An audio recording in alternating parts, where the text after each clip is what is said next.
काबिल डॉक्टर साहब? भूपत जी, मोहिनी का ऑपरेशन तो हो गई, बाकी रोकर बचे मुश्किल बा।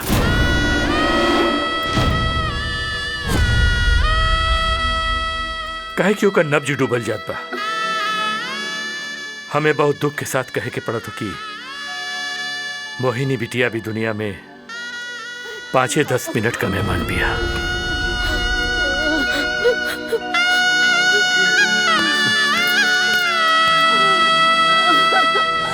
बाबूजी, हमार दूल्हा हमसे बियाह करी ना, और चूड़ी कंगन पहनाई ना, और चुनरी ओढ़ाई ना। हाँ, चुनरी ओढ़ाई।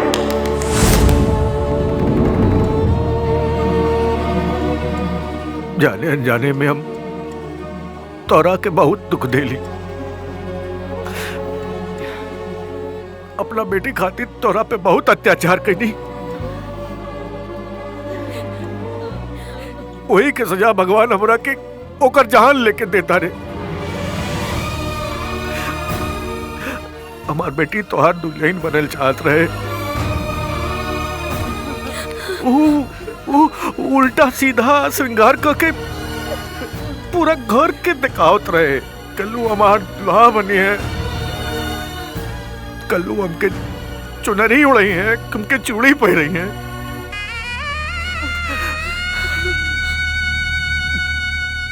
लेकिन आज वो दुनिया से काली हाथ जा दिया। ओकरा शांति ना मिली बेटा, ओकरा आत्मा के शांति ना मिली। ओके दुल्हन बना के विदा कर दा।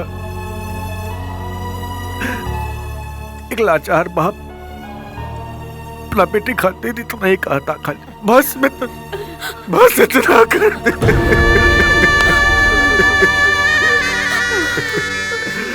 ए बाबूजी,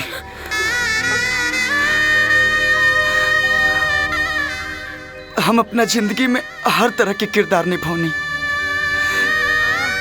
लेकिन जोन रुआ आज किरदार निभावे के कहता नहीं, हर एक इंसान के तका भगवान के भी कलेजा कांप जाई। लेकिन आज एक्टिंग ना,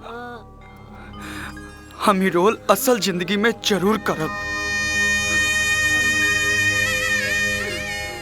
हर लड़का एगो लड़की के चूड़ी पहिरा के, कंगन पहिरा के, ओकरे मांग में सिंदूर सजा के ओकरे पिता के घर से ले जाके अपन दुनिया बसावेला। लेकिन शायद हमें दुनिया के पहला ऐसा पति होखब की जौन अपन होखे वाली धर्म पत्नी के हमेशा खातिर भगवान के पास विदा कर दे। हम बियाह करब बाबूजी, हम बियाह करब, हम बहनी से बियाह करब बाबूजी, बियाह करब।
चौधरी जी चमत्कार हो गई।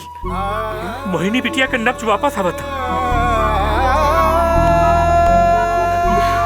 मोहब्बत में बहुत ताकत होला। वो मरे आदमी के भी चिंता कर दे।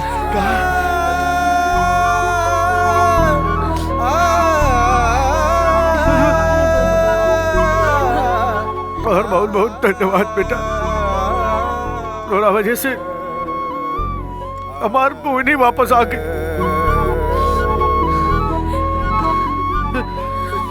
कल्लू की वजह से ना बाबूजी,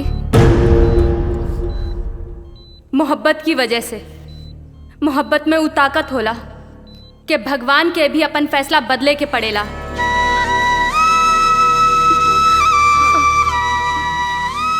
कनक, ना कल्लू, हमार मोहब्बत एक जन्म के होत, लेकिन मोहिनी की मोहब्बत तोहरा खातिर 7 जन्मों के बा।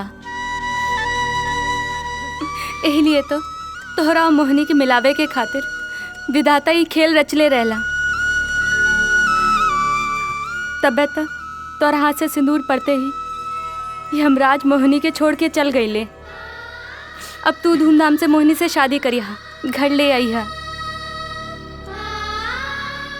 और तोहरे माँ बाप के साथ हम तो हर स्वागत करब।